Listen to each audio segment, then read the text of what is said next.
Doom: The Dark Ages will be releasing in 2 days, although you can pay for early access and have it right now. I guess it came out, like a couple days ago if you were doing it that way, or you could just pre-order it and wait. I know Antoine hates pre-ordering it, but yeah, you can do that if you want to. It's going to be on PC, Xbox Series X and S, and PS5, so any of those. It's not on Nintendo Switch, but who knows? Maybe it'll come to Nintendo Switch too. I think, what was it, the last one did, right? So this is going to be a prequel to Doom Eternal. So this is going to happen way in the past. And because of that, they're able to kind of play around with some mechanics because, you haven't learned them yet, or you're doing things in a slightly different way. They're describing it as less vertical and more horizontal, which is supposedly going to be putting it more in line with some of the older Doom games. In the last one, Doom Eternal, it was very vertical. You're jumping around, you get a double jump, you're climbing and whatnot. If you go back to the older Doom games, though, you couldn't jump. You just kind of move side to side. If an enemy shot at you, you would move to the side, so there's a lot of strafing. They say that this game is going to be going back to that, so you're not going to have your double jump. They are getting sprint back, though. You're going to be more, on the ground, moving side to side, dodging. It's kind of they say there's a bit of bullet hell mechanics.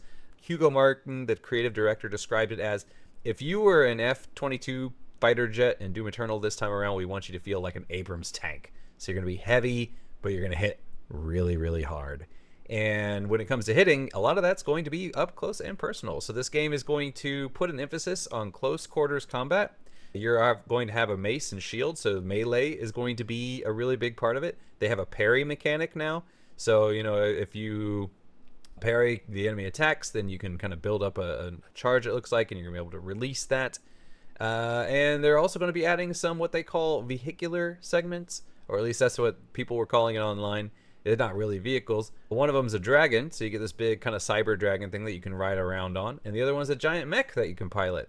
Now, I have seen people saying in reviews that these are actually not as much fun as they sound on paper. It sounds like it would be really, really fun to get this giant dragon and fly around, or get this massive Pacific Rim style mech and just smash stuff. But they do say the dragon part is a little bit lackluster. It does feel a bit stiff. It's not very smooth. And the mech part, they say, well, it's a bit more realistic than what we would see in something like Pacific Rim, because it's moving like a giant mech actually would, where you're moving really fast, but it feels really slow because the scale is completely different. So it does, they did say the mech combat does feel a bit slow, but there's still something worth checking out. Where they're going to be visiting new realms. You're not just going to be visiting hell. I don't remember what the name of the other realms are. You start off in kind of this space Viking area, and you move into hell, and then you move into some other place. And there's also going to be new factions. So you have, obviously, the Doomslayer, and then you have, humanity. You also have the demons, and then you also now are going to have these kind of Lovecraftian witches or whatever, and they're going to have their weird little alien things going on. So new factions, new elder gods and stuff like that aren't necessarily demons and so whatnot. So they are going to be expanding that.